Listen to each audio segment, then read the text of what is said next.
Merry Christmas, Happy New Year, and Happy winter solstice to all the pagans out there. What this video is going to be a wrap-up, quick lightning round review of every single movie that I saw in 2025.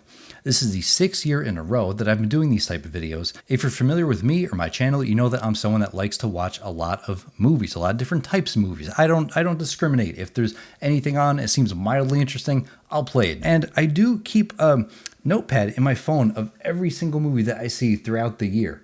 I always end up forgetting one or two, but this year I tried to be pretty consistent about it. I don't do any sort of preparation, and the idea here is to kind of organically let the quality of the movie speak for itself. If it was a piece of crap and I don't remember anything about it, well then I don't remember anything about it. A lot of these I'll probably end up forgetting. Here's to another year of movie watching. Cheers. Right now, as I'm recording this, it's January 2nd, 2026, so probably exactly 1 year ago, I watched my first movie of 2025, and that movie was 9 Lives. Kevin Spacey turns into a cat. Kevin Spacey is this very high-strung, no-fun kind of businessman. Makes a lot of money, but he's not always there for his family. That whole thing, he's too much into his career. He gets his daughter a cat, and then I don't remember why. There's some kind of curse involved, or like a lightning bolt strikes at the exact right time, and his consciousness goes into this cat's body, and he has to try and make his family love him while being a cat. Was it good? No. Kevin Spacey turns into a cat. I mean, what more do you need to know? Okay, my next movie was if you thought Kevin Spacey turning into a cat was great, well, get ready for Amy Adams turns into a dog. Okay, so The Night Bitch. That's the name of the movie. The Night Bitch. Amy Adams is married. She's a wife. She has a kid. This is their first kid, and she stays at home while the husband goes off working, and it's kind of driving her crazy to be home with the baby all the time. So she develops this alternate personality, like the beast within. You know, you got those two wolves inside yourself. One feeds the beast. One feeds your demon, whatever that stupid meme is. She finds her inner wolf, but it's a dog, and she like joins these other dogs and like runs around at night, like digging holes, killing small creatures, and like pooping on doorsteps. Whatever dogs do. At some point, she rekindles her love with her husband, and then they have another kid at the end. I will say, though, it wasn't that bad. There was some good writing and acting towards the end. But the actual premise, I don't really get what the whole dog thing was about. Symmetry is not even the word, but the fact that the first two I watched were Kevin Spacey turns into a cat and Amy Adams turns into a dog. Okay? That's a great way to start the year. So this next group of movies, I'm doing this long-term project. I'm trying to watch every single movie that David Bowie acted in. So absolute beginners. What was this about? This was about a coming-of-age story in England. It's after World War II. You got the mods and the rockers and the teddy boys and the rude boys and all these other subcultures of post-war Britain. And you got this young kid just, figuring life out, being a photographer, taking pictures of all this interesting stuff, and he loves this girl, and there's social unrest, and they're all singing and dancing, and David Bowie shows up at some point. It was okay. I'm really not into musicals, but I was actually entertained this whole movie. It's kind of obscure. Not many people know about this. Yeah, it was not bad. It was not bad for what it was. The Hunger. So this was a very interesting vampire movie. It takes more of the role of the vampire as a seductress, mysterious, interesting, sexy person, and he or she invites you into their life, and then you're in their life, and you're their familiar, and you're stuck under their shadow. So it took that more realistic approach to vampires, if that even makes sense. It's like the real-life lore of the vampire. Bowie was in it. He was in it for like 10 minutes. He became really old and shriveled and died. I liked it. I would probably watch it again. Really cool visuals, really cool cinematography. Any movie that starts with Bauhaus playing Bela Lugosi's dead, that's like 10 points for Gryffindor right there in my book. The Linguini incident. This movie was not very entertaining. I think this was supposed to be a comedy. So what happened? David Bowie committed some crime, and he's indebted to these two jerks, and they run this restaurant, and he works at this restaurant, and he's working with this other disgruntled employee to try and rob this restaurant. She's like a Houdini wannabe. She wants to be an escape artist, and they pull off this scheme where they distract people with an escape, and it really wasn't good. You can skip this one. Don't watch this one. I don't think Linguini was ever mentioned once in this movie, which is Really weird to call it the Linguini incident. The Man Who Fell to Earth. Okay, so if you watch my channel, you know that I did a whole book versus movie comparison video on this. I probably know way too much about The Man Who Fell to Earth. I enjoyed the book a lot. This movie, it's an experience, I'll tell you that. I know at some point this movie was one of those midnight movies where you go and see it when you're drunk with your friends at a movie theater at midnight somewhere, and you laugh and shout at the screen. And I can really see this movie being appropriate for that type of viewing situation. Apparently David Bowie doesn't even remember filming it because he was on cocaine half the time. It was interesting enough to see. Yeah, if you want like a weird artsy movie, Just a Gigolo. Okay, so this one was terribly received by critics. I didn't think it was that bad. I thought it was at least interesting. It was very boring. Needs some tightening up with the editing, but I was entertained. The best musical number in this was his love interest, whatever her name was. She was singing in this like post-World War I German cabaret bar, and that was a good song. It was filmed well. It was choreographed well. That was cool. I liked the part when he was trying to find work, and he only found work as being a mascot for a beer company, and he was wearing a giant beer bottle, like dancing on the street. And most of David Bowie's performance in this was just standing there and looking awkwardly. What was this about? He like came back from World War I. He loved this girl. I think he died in the end. All right, you can skip this. Labyrinth. Okay, or as I mistakenly keep calling it, Labyrinth, but whatever. This movie was... See it because it's famous and it's interesting. It wasn't bad. It's really more like a kid's young adult kind of movie. Jim Henson made all the little creatures. So obviously the real life puppetry and creatures in the movie, they looked great. That was one of the best parts about it. You could see all the creativity that went in all the little creatures, like the big guys, little guys, the funny ones, the scary ones. They were all different. They were all interesting. The plot was Jennifer Connelly, she wishes her younger brother would be taken by the Goblin King because she couldn't stand babysitting him for 10 minutes.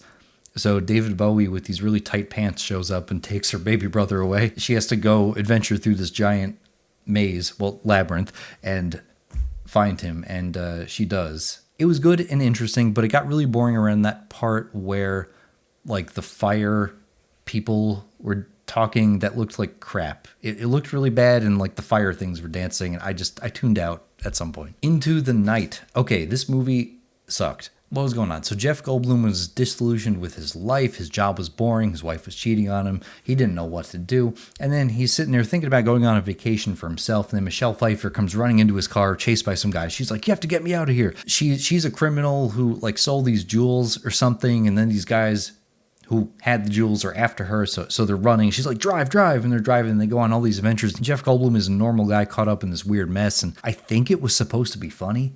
It's listed as a comedy. I didn't laugh at all. You really can skip this one. What did David Bowie do in it? He played this assassin. He was pretty good. I thought he was all right. Yeah. But don't watch it. Okay, 28 years later. Yeah, you should go see it. If you've seen the other 28 Days Later, the original, I haven't seen the Weeks one. I really liked it. 28 years later, after the original outbreak, the UK as a whole is just kind of this quarantine zone where no one goes. But there's a couple survivors, and they're on this island, and there's this kid, this young adult, and his mom is really sick, and he takes her out into the dangerous mainland where all the scary, evil zombies are to try and find this doctor who could maybe cure her. There was a lot of crazy editing going on in this, too. A lot of interesting visuals. Ending of this movie was surprisingly emotional. Like, oh my God. You know, our eyes were getting watery watching this. It's not just about killing zombies. I'll say that. It's not just to go out and fight zombies kind of movie, but there's a real human, personal story. I was like not expecting that in a movie that was so bloody and violent. Yeah, it was good. All right. Yeah, you should see that. Moving on.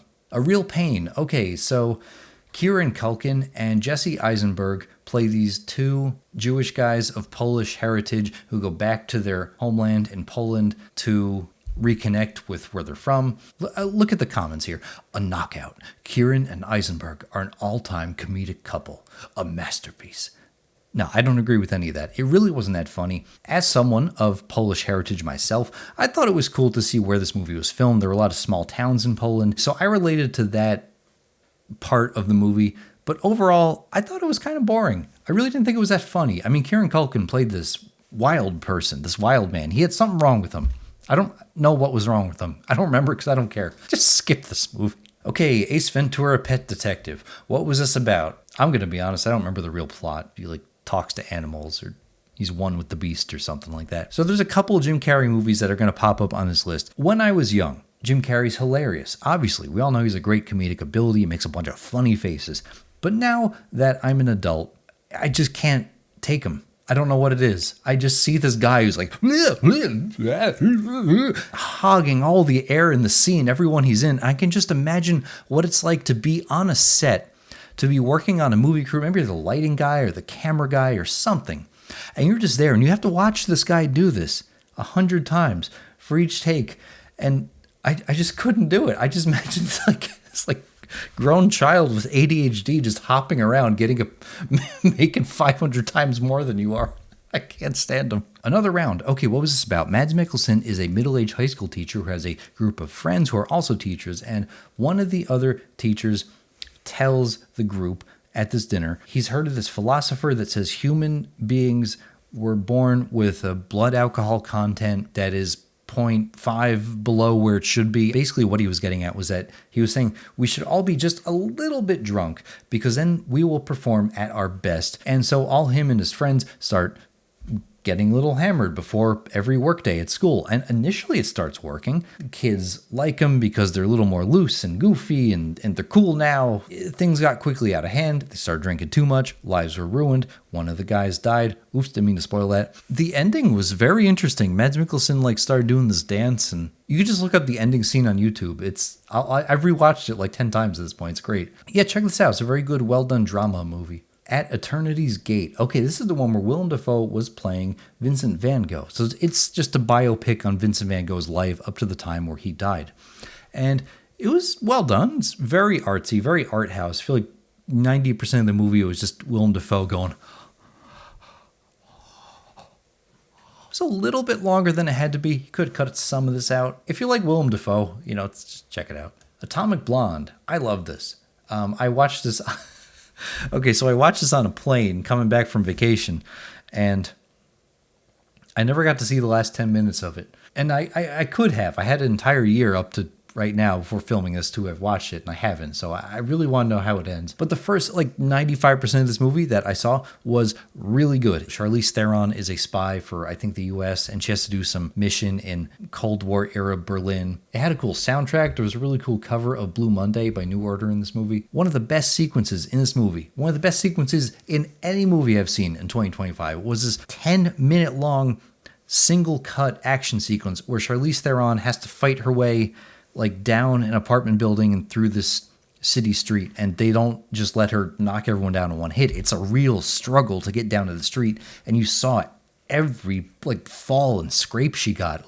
That was her. That was one unbroken take. Watch the whole thing. It was good. Bartleby. Oh my God. Okay, this became one of my favorite movies the first time I saw it.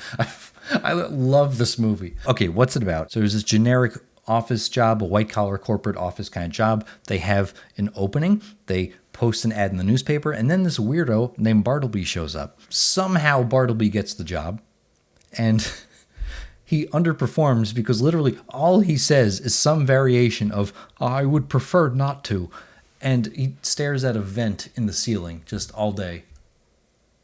He doesn't want to do anything. He just stays there, and he ends up sleeping in the office. The boss tries to fire him. When he tells him you're fired, get out of here, all Bartleby says is, I would prefer not to. And, well, you get the joke. It was one of the weirdest, quirkiest, funniest movies that I've seen all year. I loved it. Black Bag. Okay, this one was a very intelligent, very serious adult spy thriller that was so boring that I can't really tell you what it was about. Michael Fassbender is married to Cate Blanchett. They're husband and wife. They both work for this intelligence agency. Cate Blanchett is suspected of being an enemy spy. They think she's selling secrets to the bad guys.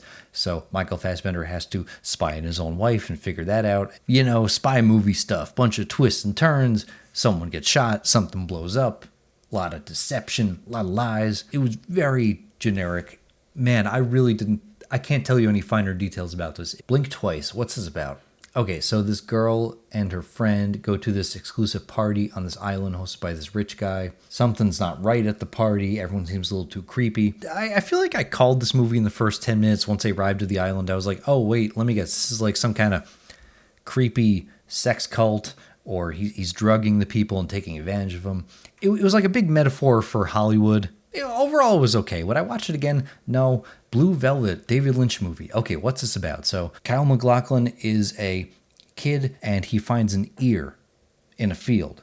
And this ear links to this bigger crime family in town. Okay, the best thing about Blue Velvet by far was that Dennis Hopper was absolutely unhinged. Everyone else was fine too. Very David Lynchian, kind of dreamlike feel, a lot of mystery, and then pleasantries, and then violence, and then happiness, and then sex, and then it's over. It wasn't my favorite Lynch movie. Bones, Snoop Dogg. What was this about?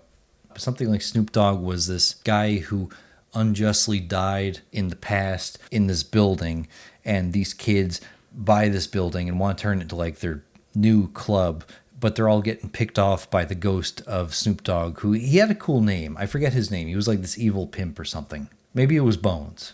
Maybe his name was Bones. That's the title of the movie. It really wasn't bad for what it was. I would watch this again like on a Halloween night for fun. Okay, so Bruce Almighty. The premise is that he becomes God for, what was it, just one day? Or 1 week? Or 1 year? Or a month? I don't know. He becomes God for a little bit. He gets all of God's powers, hears everyone's prayers. He can basically do whatever he wants. He just can't alter free will.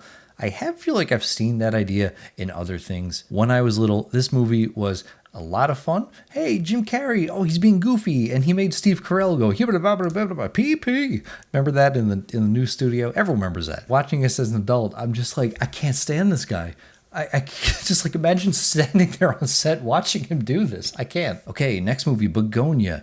I love this movie. It's another movie by Yorgos Lanthimos, Greek director. He's been making these weird, out there drama, comedy, just super interesting movies. Emma Stone is this successful CEO of some kind of healthcare company, very rich, very powerful female CEO lady. Jesse Plemons becomes convinced and gets his relative involved in this plot that Emma Stone is an alien. She's part of the Andromeda race that are coming down here to take over or enslave humanity, something like that. And he's gonna stop it. The whole movie, you just keep guessing, like, is she an alien? Is he crazy? Which one of them is right? I don't know. You gotta watch till the end. It was really good. I don't want to spoil it. I say you should go watch this. I really enjoyed it. Companion. Okay, this wasn't bad. So what was this movie about? So people have these human AI companion robots and, things start going haywire. There's a murder plot because someone wanted to steal money and the robot becomes super conscious. She undoes her safety parameters and then can start fighting and killing. It was okay. It wasn't bad. There wasn't much I hated about it, but it wasn't like groundbreaking or anything. Cosmopolis. I'm gonna be honest, there are a few movies on this list that I did not finish because they were boring. Life's too short.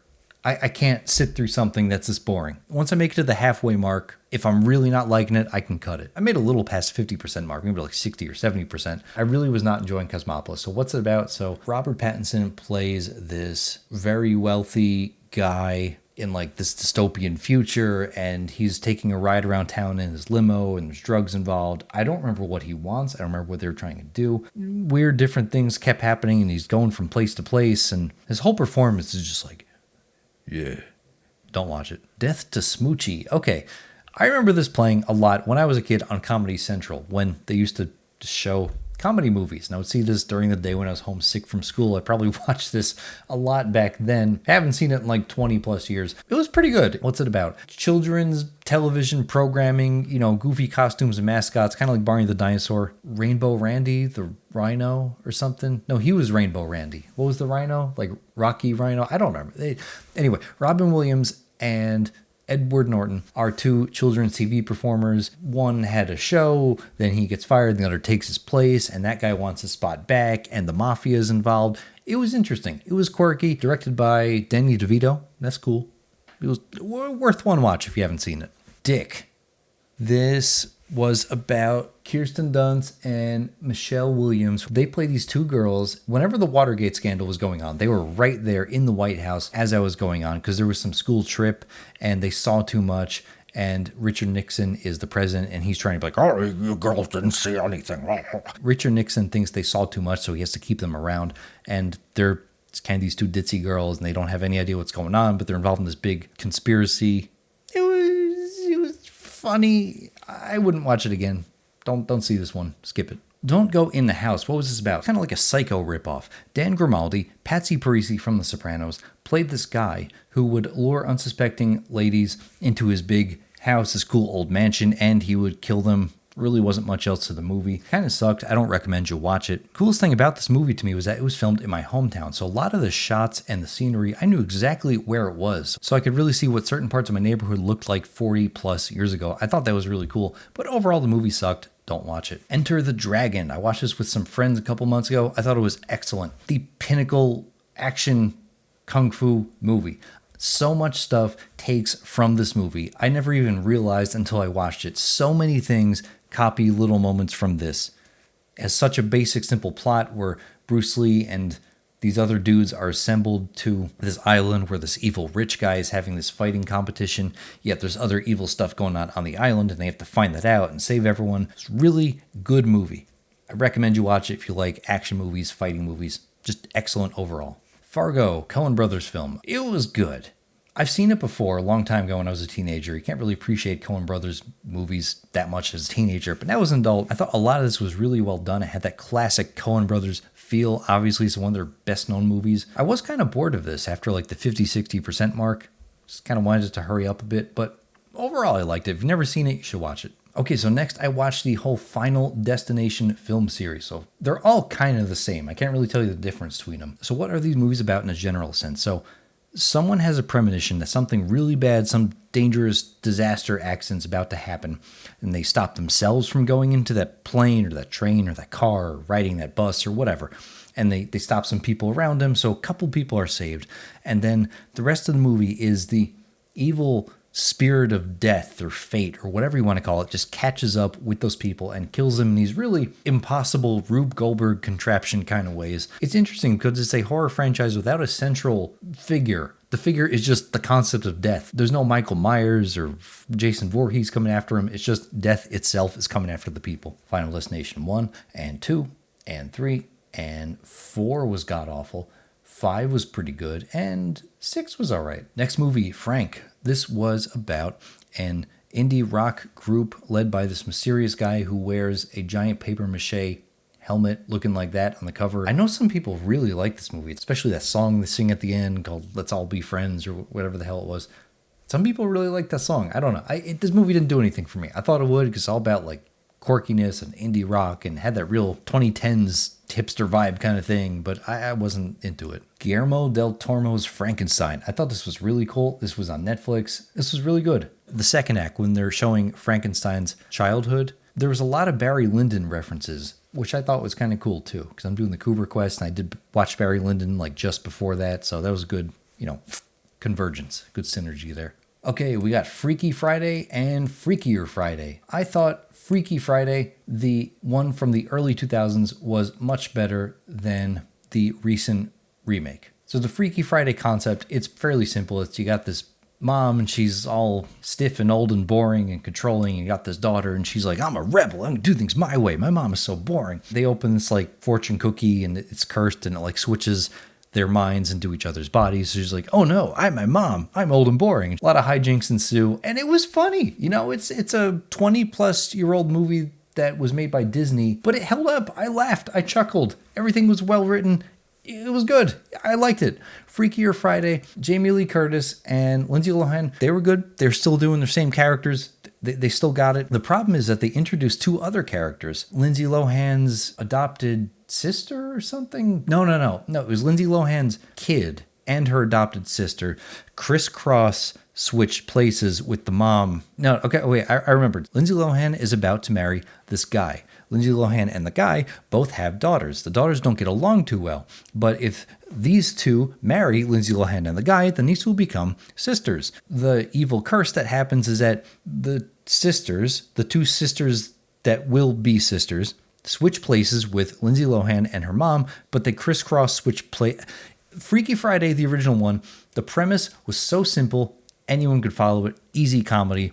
The other one, just doubling the amount of crisscrossing going on. Every scene, I had to think, wait, okay, That's not Jamie Lee Curtis talking, though.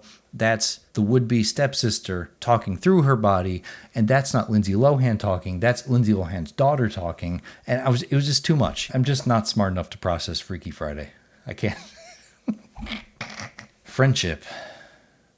God damn this movie. I know some people really like Tim Robinson. He's got a very unique comedy style, and this was my first time seeing a Tim Robinson thing. I really had no idea who he was for this. It was the most awkward, uncomfortable movie.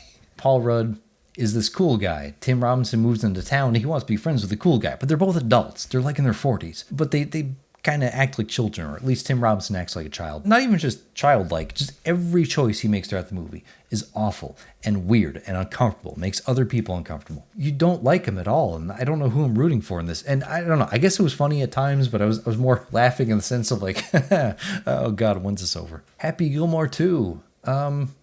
Yeah, it was fine. It was cool. They had a lot of celebrity appearances. That's always fun. It wasn't my favorite Adam Sandler movie growing up. That was The Waterboy. It wasn't as funny as the first. It was never going to be. One thing I like about a lot of the modern Adam Sandler comedy movies is that they are just funny to be funny. He doesn't have a big message. Is it the funniest thing in the world? No. But there's no preachiness going on. I liked it.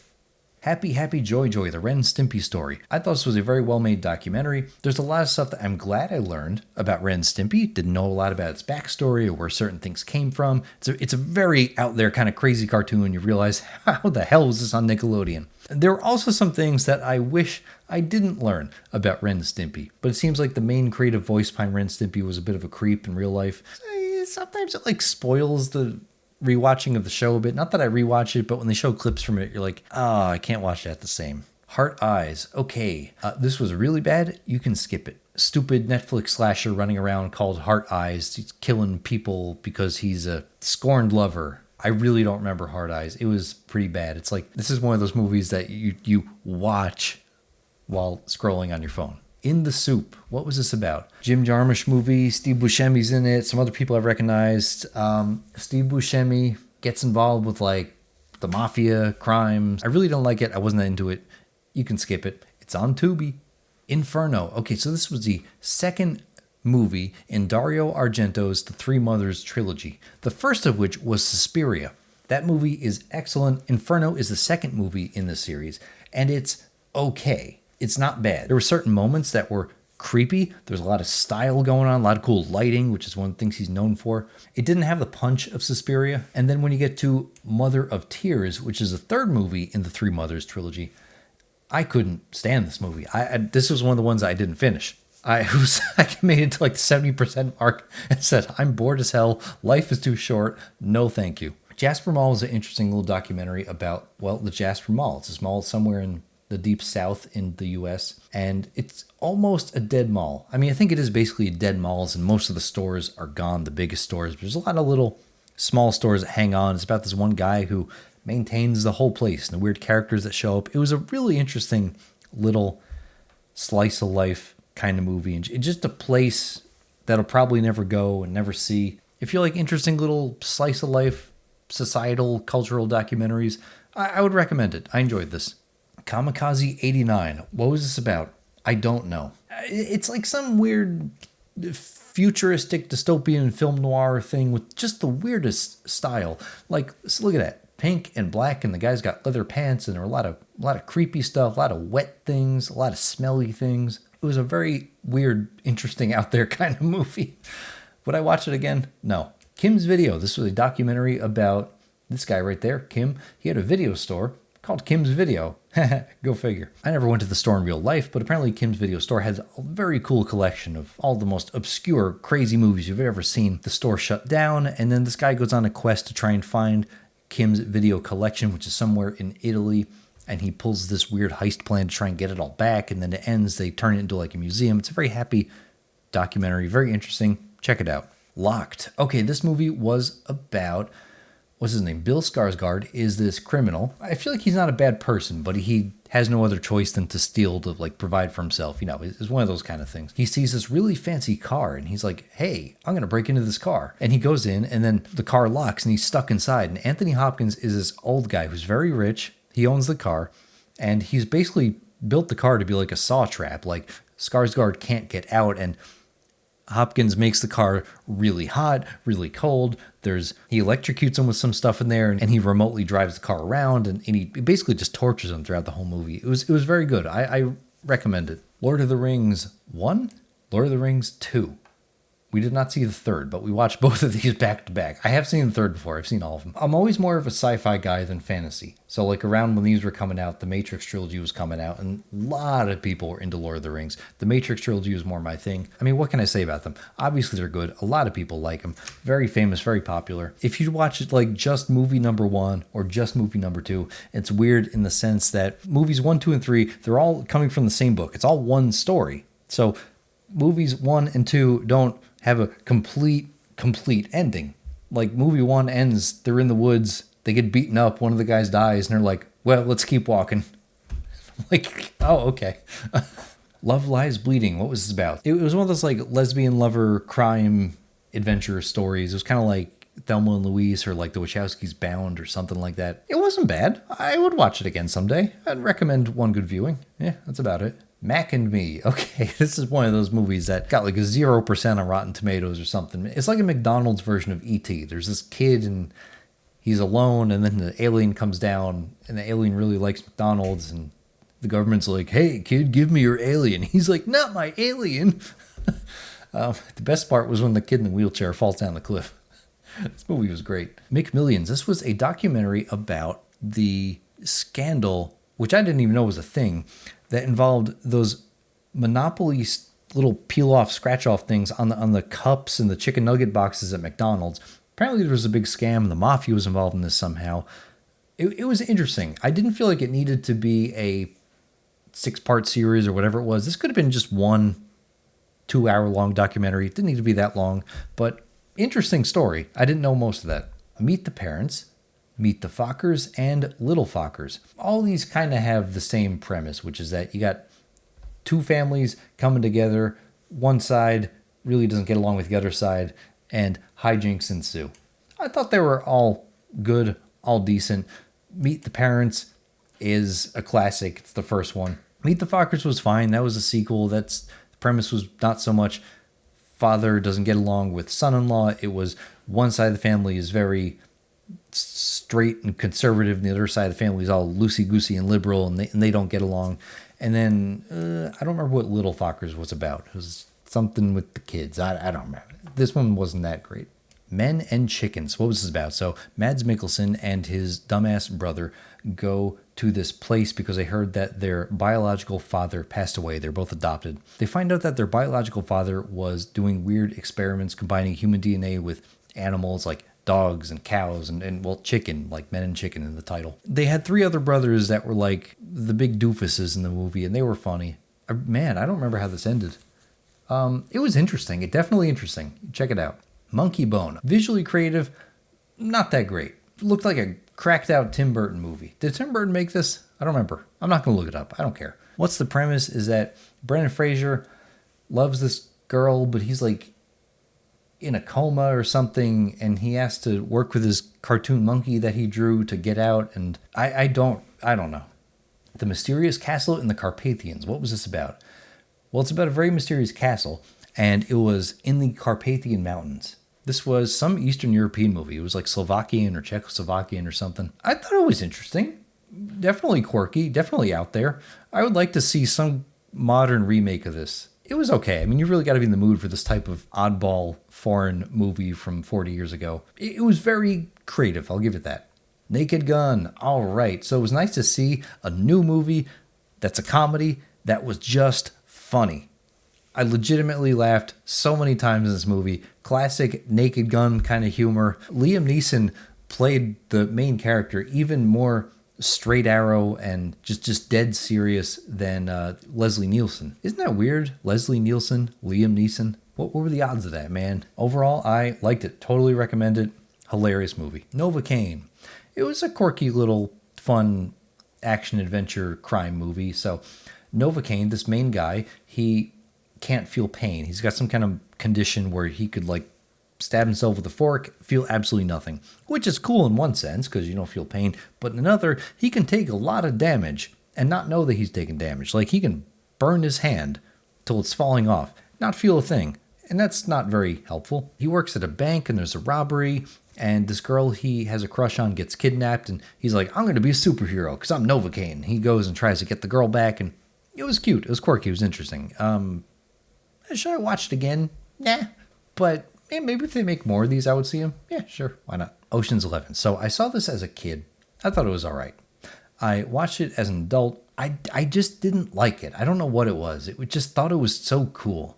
The movie thinks it's cooler than it really is. It's just a remake of an old bank heist movie, and just cooler than cool, man. Like, I'm the brains, he's the muscle, he's good at explosives, he's good at picking locks, we got a plan. I just couldn't take it after a point. In all fairness, though, I will say that my viewing experience didn't help with how I remember this movie. I saw this on an airplane, and behind us there was a baby, and it pooped its pants, and the parents didn't change it. It just stunk really bad, and there was no air conditioner or airflow going on the plane. So I was sitting there with a bunch of stale air of baby poop. So all I had was this crappy Ocean's 11 movie to just try and take my mind out of the stale air of the airplane and baby poop wafting over. And I'm just focused on George Clooney and Matt Damon robbing the bank. Phenomena. Okay, this was another Dario Argento Italian horror movie. Jennifer Connelly was in it. Was that her? Yeah, Jennifer Connelly was in this. What was this about? Honestly, I don't remember. This one was kind of boring. You can skip this one. Who else was in this? That guy. He had a monkey. He's right there. Donald Pleasance. That's it. Yeah, Dr. Loomis himself. He had a monkey in that movie. Priscilla, Queen of the Desert. Should you see it? Yeah, I think so. I like this. Agent Smith, Hugo Weaving, plays a drag queen in Australia, and his two other drag queen buddies, they have to get on this bus that they call Priscilla, Queen of the Desert. And he's got to go do this thing with his family because he has a wife and a kid that he left to be in the drag world. They get on this bus and do a cross-country bus adventure in the drag outfits. He's got to do something with the family and the kid. I don't know. He's got to reconnect with people or something. Overall, it was just a very well-done movie. I had no problem with it. Psycho Beach Party. This is one of the most interesting original comedies that I saw in 2025. I really liked it. Had the girl from 6 Feet Under in it, and Amy Adams was in it. It was a parody, an homage to those old 60s beach party movies. I thought it was very funny. I would recommend it. If you have any knowledge of the old 60s beach party movies or the surf music scene or anything like that, this will be even funnier. Showgirls, another Paul Verhoeven movie. Was it good or bad? I don't know. It was over 3 hours, I'll tell you that. Should you see it? Just once, so you can go, wow. I sat through that. Sinners. Okay, this was very fun. I liked it. This movie was about, Michael B. Jordan plays two people. He was Michael B. Jordan and Michael B. Jordan's brother. They're opening up this juke joint in the deep south, but there's these vampires in town. The vampires sneak in, they're wreaking havoc, and it's a big gunfight, a lot of cool vampire stuff. I liked it. It was well done. It was original. Action was cool. Horror was cool. And the final 10 minutes, one of my favorite musicians, one of my favorite guitar players shows up, Buddy Guy. He plays the older version of one of Michael B. Jordan's brother characters. Man, that guy's still going. He's probably almost 90 right now. He's looking great for his age. It was just cool to see him in a movie, and my headcanon now is that him fighting vampires in Louisiana is his origin story. Great movie. Check it out if you haven't seen it. Space Jam. Saw it as a kid and thought, all right, wow, Looney Tunes movie. And Michael Jordan. Oh, that's pretty cool. Look at them. They're playing basketball. And now as an adult, I'm like, this movie makes no sense. I mean, I've seen a bunch of the old Looney Tunes cartoons, and it's just weird to me that Bugs Bunny and his friends were actually threatened and scared of and just stopped by these aliens that came down, these little stupid bug-ass aliens. And they were like, we can't stop them. I don't know what to do. Oh, no, they're going to win. I'm like, Bugs, you can just pull out a mallet out of nowhere. You basically all have magic powers. And they were afraid of these little aliens. It really wasn't that good as an adult. Stranger Than Fiction. I really enjoyed this. It's not usual that you see Will Ferrell doing a more serious type of role. I mean, there was bits of comedy in this, but I thought the premise was really interesting. It's probably based on a book, has that feel to it. Will Ferrell is this very average guy going about his life, and he hears a narrator, and he's like, whoa, what's that? And it turns out he's the main character in this popular book series that this lady is writing, but he's a real person. It's his questions about fate and destiny and God and control and free will. It was kind of like when Neo meets the architect in The Matrix. It was interesting. I liked it. I kind of want to watch it again. The Accountant and The Accountant 2. The Accountant 1 was way better. So both of these movies, kind of the same premise, is that Ben Affleck plays this accountant who has autism. In one sense, he has autism. He's very quiet. He's comically awkward. He's very serious. In the other sense, he's basically like John Wick or the Terminator. Like he's this super trained killing force guy. John Lithgow is laundering money or something, so Ben Affleck kills a bunch of people and gets a painting to the mousy girl. Good action in Accountant 1. Accountant 2 could have been 30 minutes shorter. And I didn't like the inclusion of the brother. Like, I don't care about him too much. The Brain Eaters, a 50s sci-fi horror B-movie. I remember it being good, but I can't tell you what it was more about besides that alien things are controlling people's brains, taking them over, and oh no, that's not good. Yeah. Oh my God, can Jim Carrey stop showing up on this list, please? Matthew Broderick plays this really boring, average Joe kind of guy. His cable is on the fritz or it's not working or something, so he calls over the cable guy, which is Jim Carrey, and he's crazy, and he basically just slithers his way into Matthew Broderick's life and doesn't leave, and he's really annoying to Matthew Broderick, and he's really annoying to me. I don't know what it was. Maybe I'll learn to like him again, but I just couldn't stand any Jim Carrey movie this year. The Changeling. This was a horror movie that I haven't heard of before, but just popped up on Tubi one day, and I'm like, yeah, I'm going to watch that. George C. Scott's character tragically lost his wife and his daughter, and then he's lives in this big empty mansion by himself, and a bunch of spooky shit starts happening. Indian burial ground or something. I really don't remember the specifics, but the overall ride was fun. You should see it once. Clapper. So what was this about? This was a very forgettable indie kind of comedy, or at least I want to seem like an indie comedy. So Ed Helms' job in the movie is to always be in the background of infomercials, just clapping. He's just like, yay, I like this product, yay. He's just a clapper. He's like, so, but can it clean my dishes too? Like, oh, cool. Like that's all he did. And he was in hundreds of infomercials. Someone recognized him, and then he starts to get in a relationship with Amanda Seyfried. The rest, though, I don't remember. I can't recommend you watch it. The Favorite, another Yorgos Lanthimos movie. This falls under that fun little genre of women being mean to each other. So you got the queen and the queen's assistant, and they have a thing going on. And then Emma Stone shows up, and she kicks that one out. Now it's the queen and Emma Stone. But the one that got booped, she's not happy. And then it's her and Emma Stone just kind of going back and forth, fighting, disagreeing the whole time. It was well done. It was quirky. If you've seen other Yorgos Lanthimos stuff, you know what to expect. Check it out. The Goonies. Okay, this was a classic 80s kids adventure comedy. I thought it was okay. You should see it once because it's very famous. A lot of original stuff in here that a lot of other people copy and mention in movies and TV shows and stuff. It's an iconic movie. What did I think about it? Will I watch it again? I don't know. No. The Master. Okay, I like The Master. I thought it was really good. It was it Paul Thomas Anderson. Joaquin Phoenix plays this guy who returns from World War II, and he's trying to have a job as a photographer in like a JCPenney or Sears, like a department store photographer. The problem is that he's mentally unwell and just starts picking fights with people, including his customers. So that's not good. So he gets kicked out, somehow winds up in this cult led by Philip Seymour Hoffman. They're doing great for a while. They have a peak, they have a falling out, and then he visits them in the end. And the best thing about this movie was the acting. Just watch it to see Philip Seymour Hoffman and Joaquin Phoenix and Amy Adams just act the crap out of this movie. The Monkey was a fun little horror movie about one of those clapping monkey dolls that you wind up and it bangs the cymbals together. Because, they're creepy. They got a weird little smile. Was it the best movie ever? No. Was it the best horror movie ever? No. But it was fun. It was entertaining. I wasn't bored. There was some good comedy. There was some good horror. It was fine. It was good. And you need movies like that aren't offensively bad and that aren't the greatest movies in the world, that demand all your attention and everyone has to talk about them. This was just small, and it was fine, and it was good. And I felt good leaving the theater. I had fun. Okay, so I watched all the Omen movies. There's The Omen 1, Damien The Omen 2, Omen 3 The Final Conflict, and The First Omen. Why not just call them Omen 1, 2, and 3? I really enjoyed all the Omen movies, and I'm glad I watched the series. I thought the first was great. The second was a lot of fun. The third was boring at some points. It lost its steam. And the remake was actually not bad. The general premise for these is that the devil himself comes back in the form of this little kid named Damien, who's born to this rich, well-to-do family. Anyone who questions, like, hey, is that kid the devil?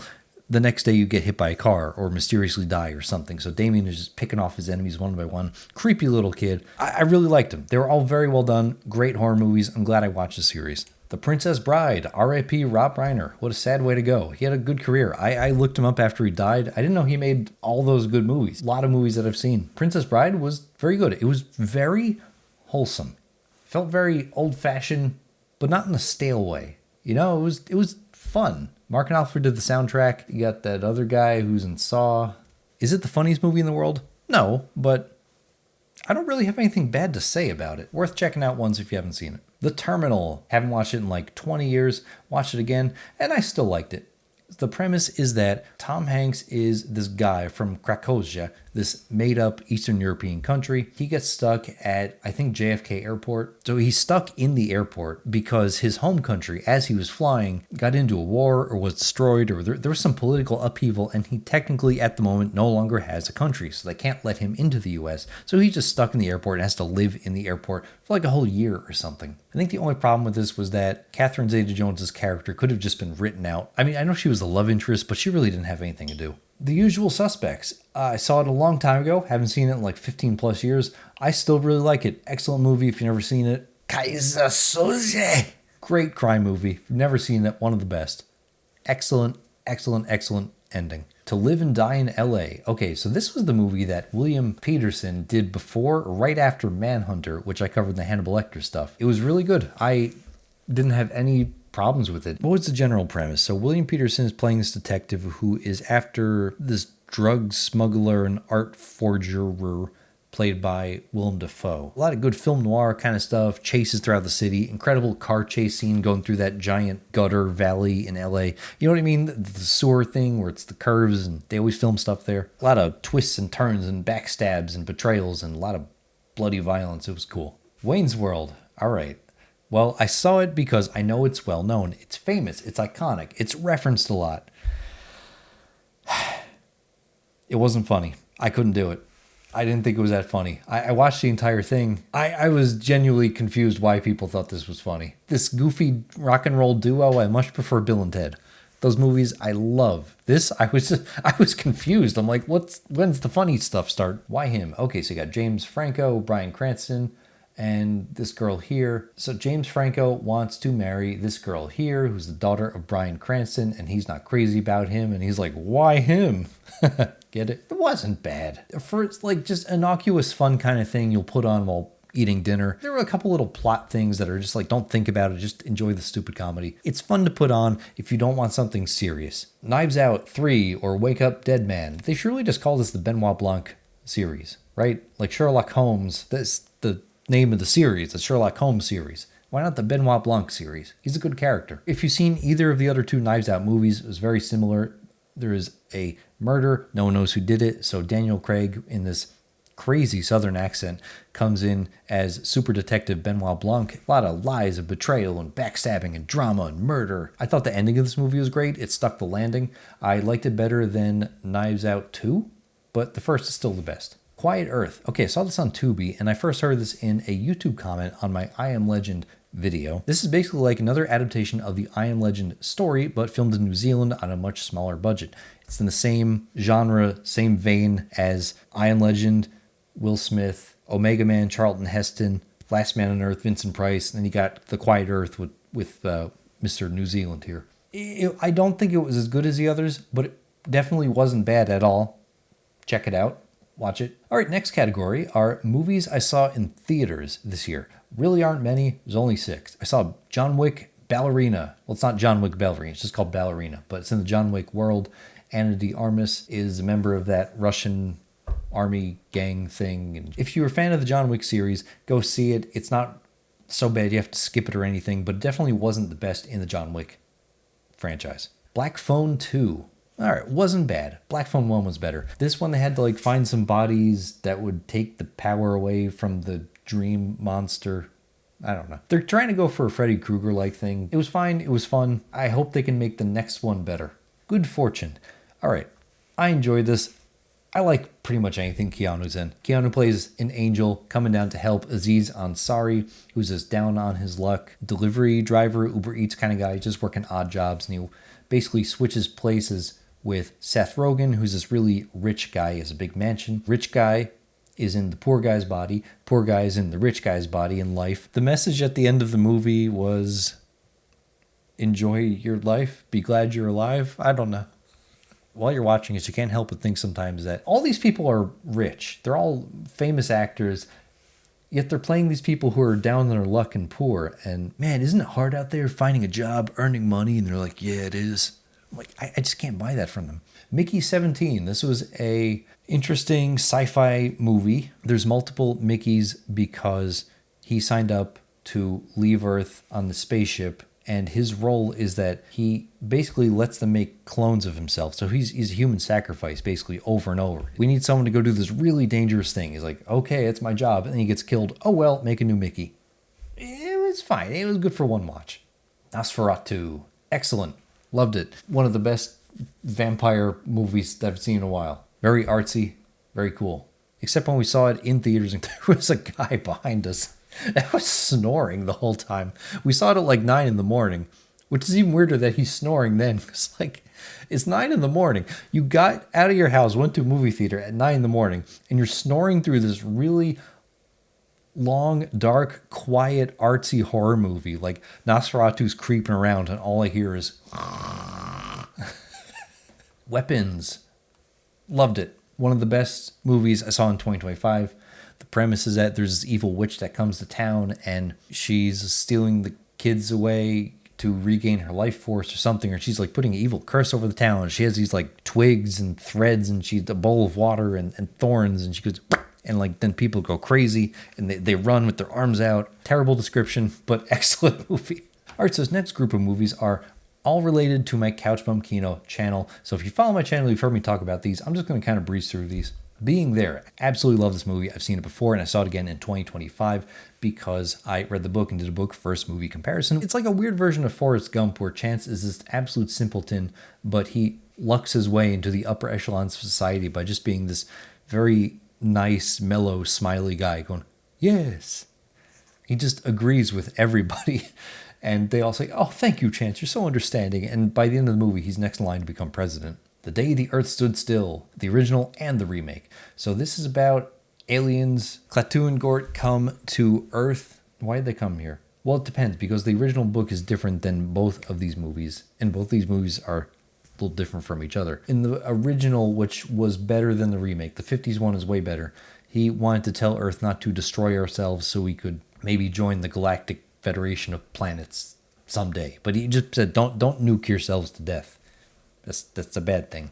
If you're going to see one of these, see the 50s one. Everything must go, everything goes, and why don't you dance? I did a video comparing all three of these to the original Raymond Carver short story on this channel if you want to go check that out. Premise for all three of these movies is that there's this middle-aged guy who is selling all his stuff on his front lawn. He's having a big yard sale. This young couple comes by and they start buying stuff and they talk and interact, and he sees some of himself and the young people, and the girl has a thing for the guy, and the boyfriend kind of gets left on the side. Leaves you a lot of food for thought. You can chew on this, you know? The best one by far to me was Everything Goes. This one here with Hugo Weaving in it. Hannibal Rising and Hannibal. Did book versus movie comparisons on both of these. Hannibal Rising was the origin story of Hannibal. It was pretty okay.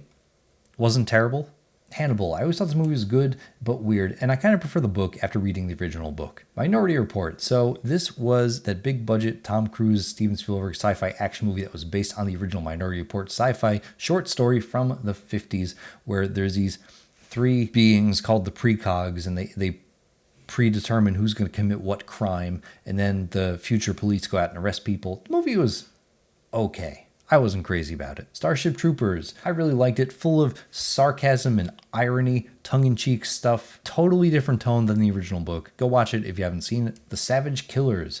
This was the original version of what was chopped up and re-edited and reordered to become Kung Pao, which I'm going to make a video on at some point. But, you know, as far as Kung Fu B movies go, it wasn't that bad, but it was very distracting knowing Kung Pao trying to watch this.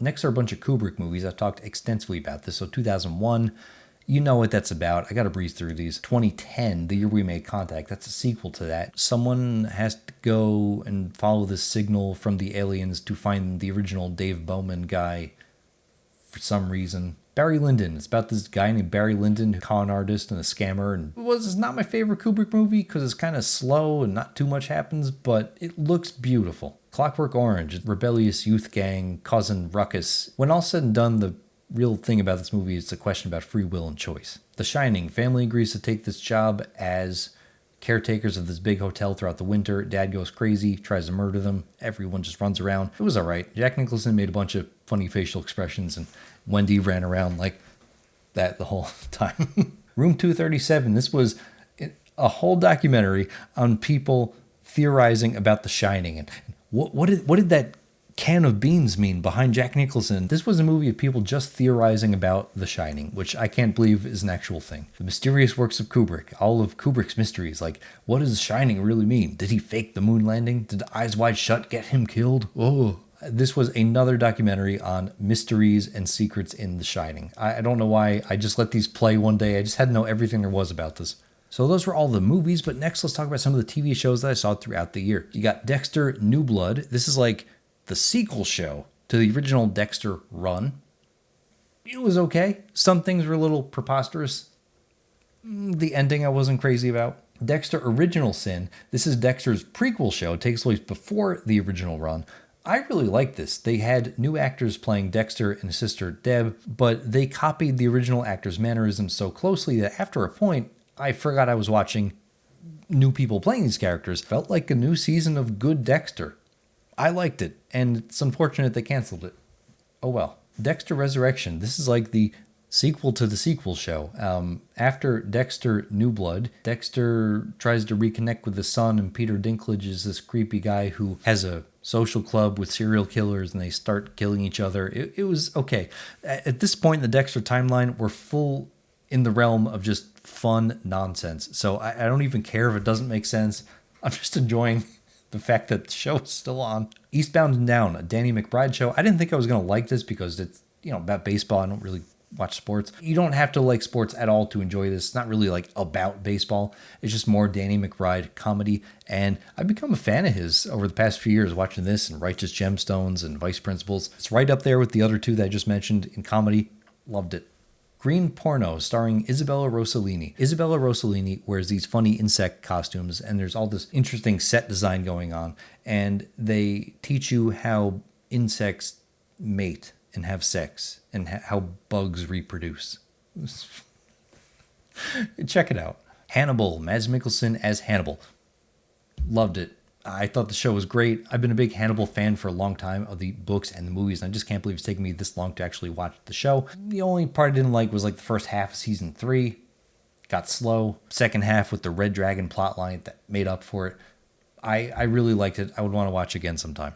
High Maintenance. This is a show on HBO that was apparently originally a web series, and the only recurring character is this unnamed guy who's a weed dealer, and he goes from place to place. It's really just a bunch of little individual episodes and vignettes and just snapshots of different people's lives. You get to see rich people, poor people, boring people, interesting people, people hating each other, people in love, all this different stuff. And if you don't like one episode, well, that's okay, because those people will never come back, and the next one could be completely different. So it's a nice variety bag kind of show. Feels like a giant A24 movie. It's Florida Man.